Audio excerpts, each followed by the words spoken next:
The Reserve Bank of India has issued revised master directions on classification of non-performing assets, provisioning norms, and credit risk management. The reform aims to strengthen prudential regulation, enhance early recognition of credit risk, and align India's banking regulatory framework with internationally accepted financial reporting standards. These norms, issued in April 2026, will be implemented from April 1, 2027, with a transition period extending up to March 31, 2030. Non-performing assets, NPA. A non-performing asset, NPA, is a loan or advance where the borrower has stopped making interest or principal repayments for a specified period, currently 90 days or more. Once classified as a NPA, the loan ceases to generate income for the bank and requires provisioning against potential losses. Non-performing assets are a key indicator of financial stress in the banking system and directly impact profitability, capital adequacy, and credit growth. Regulatory framework. The classification and resolution of non-performing assets in India is governed by a broader legal and regulatory framework, primarily including the Banking Regulation Act, 1949 and the Reserve Bank of India Act, 1934 for supervision and norms, along with the SARFAESI Act, 2002 and the Insolvency and Bankruptcy Code, 2016 for recovery and resolution of stressed assets. Key changes in non-performing asset classification. The Reserve Bank of India has introduced important changes in the way banks identify and classify bad loans.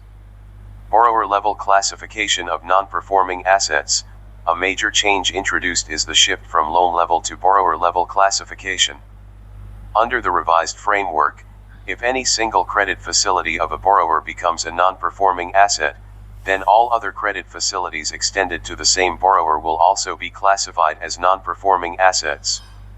This represents a stricter and more holistic approach to credit risk recognition, replacing the earlier loan-specific classification method.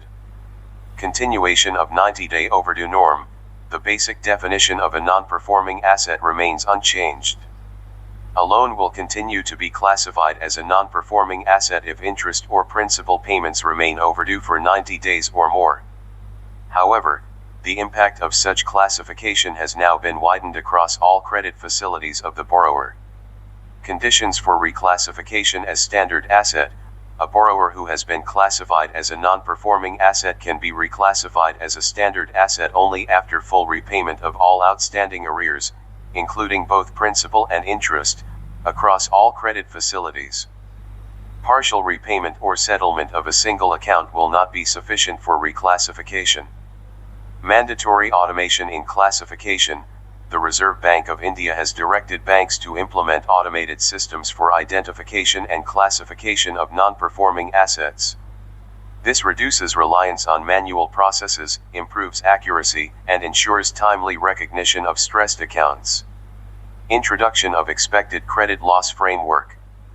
A significant reform is the introduction of the expected credit loss framework for provisioning against potential loan losses. Earlier framework. Incurred loss model. Under the earlier system, banks were required to make provisions only after a loan became non-performing, that is, after 90 days of default. This approach was reactive in nature and often led to delayed recognition of stress. New framework. Expected credit loss model. The expected credit loss model is forward-looking in nature. Banks are now required to estimate potential credit losses based on expected future risk rather than waiting for actual default. The expected credit loss framework classifies loans based on rising credit risk and requires banks to create buffers accordingly. Expected credit loss model is structured into 3 stages. Stage 1. Low credit risk. These are normal, safe loans where there is no major risk. Banks keep a small buffer based on expected losses over the next 1 year. Stage 2. Significant increase in credit risk. These are loans where risk has started increasing, but the borrower has not yet defaulted. Banks keep a higher buffer because there is a greater chance of future loss. Stage 3.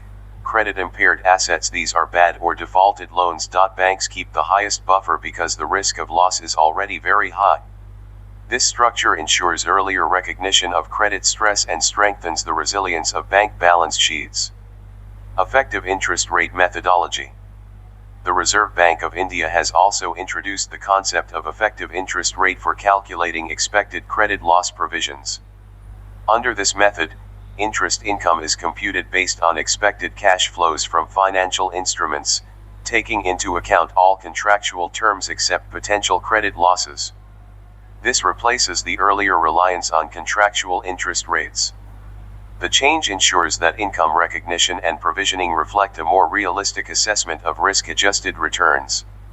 Implementation timeline. The transition to the new framework will be gradual. From April 1, 2027, all new loans will be governed by the expected credit loss model and effective interest rate framework. By March 31, 2030, all legacy loan accounts will be migrated to the new system. This phased implementation is intended to give banks sufficient time to upgrade systems, processes, and risk management capabilities. Significance of the reform. The Reserve Bank of India's revised framework is an important step in modernizing India's banking system by making it more transparent, risk-sensitive, and aligned with global practices. Strengthening financial stability. The forward-looking provisioning framework enables early identification of credit stress, thereby improving the stability and resilience of the banking system. Alignment with global standards. The reform aligns Indian banking practices with international financial reporting standards such as International Financial Reporting Standard 9, improving global comparability and investor confidence. Improvement in risk management. Banks will be required to adopt more advanced risk assessment systems, data analytics tools, and automated monitoring mechanisms, leading to stronger credit discipline.